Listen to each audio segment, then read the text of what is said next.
Bismillahirrahmanirrahim. Assalamualaikum warahmatullahi wabarakatuh. Alhamdulillah, syukur kehadirat Allah Subhanahu wa taala kerana dengan limpah rahmatnya kita sekali lagi diberi peluang untuk menyambut Hari Raya Aidilfitri setelah sebulan berpuasa di bulan Ramadan. Saya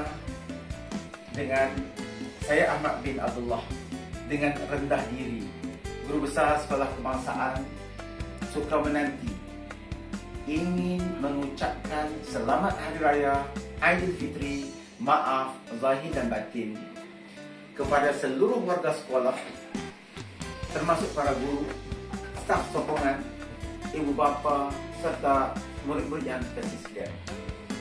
Tuan-tuan dan puan-puan, Hari Raya bukan sekadar hari kemenangan, tetapi juga hari untuk kita mengeratkan silaturahim, memaafkan kesilapan serta menyemai kasih sayang sesama kita.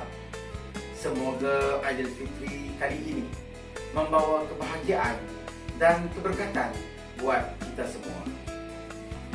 Akhir kata, sambutlah Lebaran ini dengan penuh kesyukuran dan sederhana, berhati-hati di jalan raya dan sentiasa utamakan keselamatan. Tuan-tuan dan puan, sekali lagi selamat Hari Raya Aidilfitri, maaf lahir dan batin. Wabillahi taufiq wal hidayah. Assalamualaikum warahmatullahi wabarakatuh. Kami, Panitia Bahasa Melayu, mengucapkan Selamat Hari Raya Aidilfitri, maaf zahir dan batin. We are from English panel. We would like to wish you Selamat Hari Raya Aidilfitri, maaf zahir dan batin. Assalamualaikum warahmatullahi wabarakatuh. Nahnu min Lajnah Tarbiyah Islamiyah wa Lajnatul Lughatil Arabiyyah nuqaddimu lakum Aidan mubarakan. Taqabbalallahu minna wa minkum wa kullu am wa antum bikhair.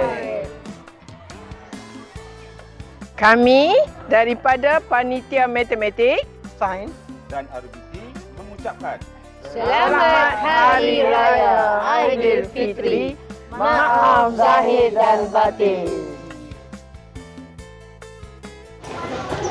Kami daripada Panitia Seni dan Muzik ingin mengucapkan Selamat Hari Raya Aidilfitri, maaf zahir dan batin. Kami daripada Panitia Sejarah ingin mengucapkan Selamat Hari Raya Aidilfitri, maaf zahir dan batin.